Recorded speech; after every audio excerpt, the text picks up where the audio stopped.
నమస్కారం అందరికీ. వరల్డ్ కప్లో అత్యంత కీలక దశకు చేరుకున్న ఈ టోర్నీలో ఇండియా వర్సెస్ వెస్టిండీస్ మ్యాచ్ అసలు క్వార్టర్ ఫైనల్ కంటే తక్కువేమీ కాదు. ఎవరు గెలిస్తే వాళ్లకు సెమీఫైనల్ బెర్త్ దాదాపు ఖాయమయ్యే పరిస్థితి. ముందుగా నిన్న జరిగిన మ్యాచ్ గురించి చిన్నగా మాట్లాడితే, పాకిస్తాన్ మంచి ఫైట్ ఇచ్చినా చివర్లో మ్యాచ్ను కంట్రోల్ చేయలేక టోర్నీ నుంచి తప్పుకుంది. దీంతో ఇప్పుడు మూడో సెమీఫైనలిస్టులుగా ఇంగ్లాండ్, సౌత్ ఆఫ్రికా, న్యూజిలాండ్ నిలిచాయి. నాలుగో స్థానం కోసం ఇండియా, వెస్టిండీస్ మధ్య నేరుగా పోరు.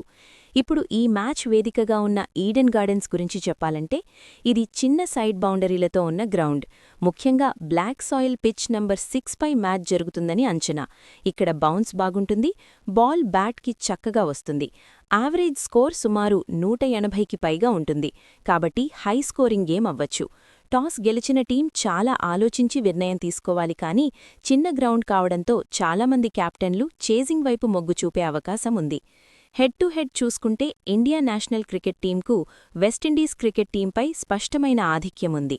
కానీ ఈ గ్రౌండ్లో వెస్టిండీస్కు మంచి జ్ఞాపకాలున్నాయి. ముఖ్యంగా 2016 టీ20 వరల్డ్ కప్లో ఇక్కడ మంచి ప్రదర్శన చేశారు. ఇప్పుడు వెస్టిండీస్ గేమ్ ప్లాన్ గురించి మాట్లాడితే, వాళ్ల బలమైన అంశం power hitting. షాయ్ hope, Hetmyer, Rutherford లాంటి ప్లేయర్లు చిన్న గ్రౌండ్ను పూర్తిస్థాయిలో ఉపయోగించగలరు. పవర్ ప్లేలో ఒక లెఫ్ట్ ఆర్మ్ స్పిన్నర్ని ఉపయోగించి ఇండియా టాప్ ఆర్డర్పై ప్రెషర్ సృష్టించే ప్రయత్నం చేస్తారు. మధ్య ఓవర్లలో పేస్ మార్చుతూ కటర్స్, స్లోవర్స్తో రన్స్ కట్టడి చేయాలని చూస్తారు. డెత్ ఓవర్లలో యార్కర్స్తో దాడి చేస్తారు. అయితే వారి బౌలింగ్లో జెన్యుయిన్ వికెట్ టేకింగ్ మిస్టరీ ఆప్షన్ కొంచెం తక్కువగా కనిపిస్తోంది. అదే పెద్ద మైనస్ కావచ్చు. ఇక ఇండియా వైపు వస్తే, బ్యాటింగ్ డెప్త్ నంబర్ 8 వరకు ఉంది. పవర్ ప్లేలో అగ్రెసివ్గా మొదలుపెట్టి స్పిన్నర్లను టార్గెట్ చేయడం గేమ్ ప్లాన్ అవుతుంది. మిడిల్ ఓవర్లలో రొటేషన్తో పాటు బిగ్ హిట్స్, డెత్లో ఫినిషర్లు, ఫుల్ అటాక్. బౌలింగ్ పరంగా చూస్తే ఇండియాకు స్పష్టమైన అడ్వాంటేజ్ ఉంది. బుమ్రా లాంటి అనుభవజ్ఞుడు డెత్లో మ్యాచ్ తిప్పగలడు. వరుణ్ చక్రవర్తి వంటి మిస్టరీ స్పిన్నర్ మధ్య ఓవర్లలో కీలక వికెట్లు తీసే సామర్థ్యం కలిగి ఉన్నాడు. లెఫ్ట్ హ్యాండర్లకు గూగ్లీలు పెద్ద సవాలవుతాయి. ప్లేయింగ్ 11లో పెద్ద మార్పులు ఉండకపోవచ్చు. వెస్టిండీస్ ఒక స్పిన్ ఆప్షన్లో మార్పు చేయొచ్చు. ఇండియా మాత్రం అదే కాంబినేషన్ కొనసాగించే అవకాశముంది. ప్లేయర్ టు వాచ్అవుట్గా వెస్టిండీస్ నుంచి రూథర్ఫోర్డ్ గేమ్ చేంజర్ కావచ్చు.